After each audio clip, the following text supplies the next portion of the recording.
Tired of learning the old-fashioned way? Do you struggle for hours on end with mindless tasks? Does your school think they're progressive, but really they just don't give you any guidelines? Do the things you learn in school seem to not make any sense? What did Beethoven have for lunch on his 15th birthday?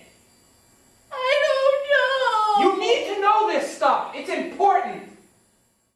Well, now there's hope. Introducing John Dewey's theory of experience and education, the great educational theorist's most concise statement of his ideas about the needs, the problems, and the possibilities of education, written after his experience with the progressive schools and in the light of the criticisms his theories received. Hi, I'm Eric Poster. And I'm Annie Druello. And we're here today to talk to you about John Dewey's experience in education. It's a fantastic book. Absolutely. I mean, it's short, it's concise, it's to the point, and it has so many great ideas about how education really can live up to its full potential. You know, how many times have we seen kids that are in the same experience as those clips you saw at the beginning of our show? Oh man, I used to be one of those kids. Really? Really. There was this time where I was in my theory class, and my teacher said to me, "Man, Annie, you look like you're about to throw up." Oh, man. And he said, "Where did I lose you?" I said, "Good morning, class." What a great story. I know. You know, why don't we take a look back at some of those clips we saw earlier and see just what went wrong in those situations. A fine point, Eric. Let's take a look back. Now, what we're seeing here in this clip, little Sally is trying to learn simply by just reading out of the book and attempting to teach herself. This really isn't the best way to go about things. What would have made this better is if the teacher had designed some sort of experience for Sally in order to truly enhance the material and help her understanding of it and what exactly makes it relevant to her. Wow, Annie, you know, it's really amazing to look at that clip and just see how backwards some people really think the teaching system is. Mm-hmm.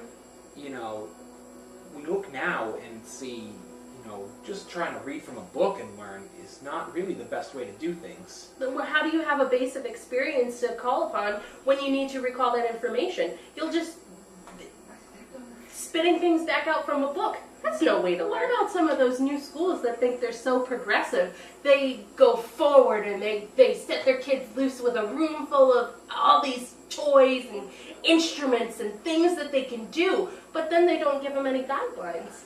Well, that's exactly it. You know, a lot of times there's just no structure to these classes, and, according to Dewey here, you got to give the kids some kind of guidelines in order to help them succeed. Mm-hmm. Why don't we take a look at another clip that we saw at the beginning of the show and see what happens in this case? That sounds fantastic.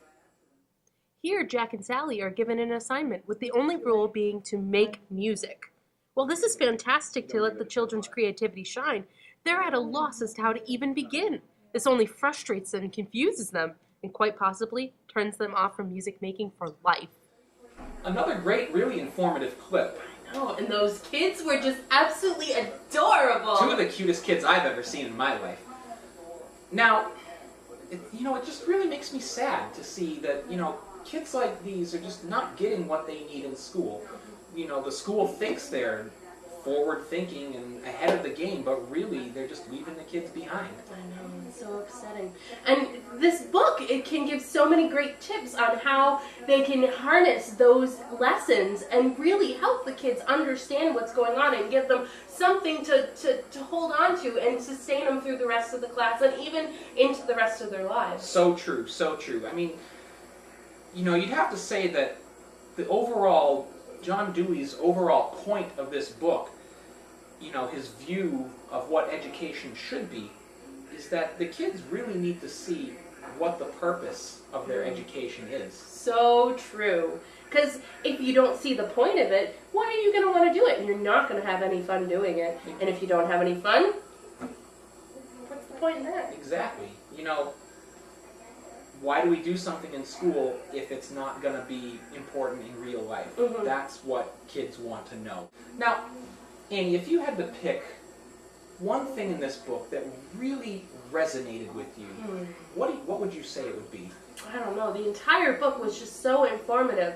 But there was this one great passage in one of the chapters where it was talking about the collective experience and about rules and about how organized outside of classroom life, there are rules when they play sports or when they do any kind of a game. There's always a set number of rules, and they follow these rules. And kids never seem to have a problem following these rules. They only object when they think someone has violated one of these rules. That's a great point. You know, I think if I had to choose one thing, he mentions that, you know, there needs to be a sense of continuity in school. That, you know, one lesson needs to progress into the next and so on and so forth. That you can't just pick a lesson and just say, okay, this is what we're going to do. You have to look at what the kids have as their past experience and what they're going to need to know going on into the future in order to help them truly succeed and be able to contribute to society. Wow, that's an awesome point. And that's something that's very valuable that anyone can learn from if they take this book. Now, Annie, I'm sure our viewers at home are wondering how they can get their hands on such a great book. Oh, I know I would be. All you have to do, ladies and gentlemen, is call the number on the bottom of your screen.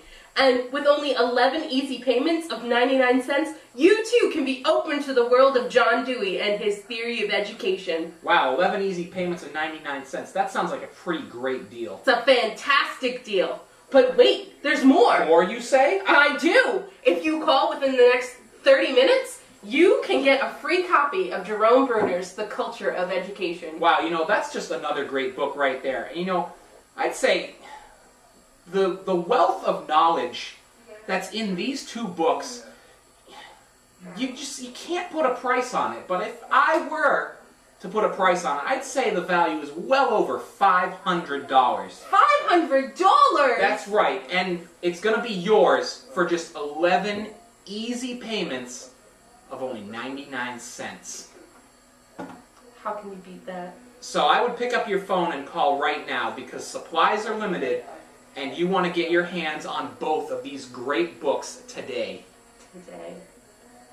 Annie, I think that about wraps up our show. I think so too. Do yourself a favor. Pick up these books right now. You won't regret it. Thanks, Annie. Thanks, Eric. It was so great chatting with you today. It was great chatting with all of you, too. Have a good day.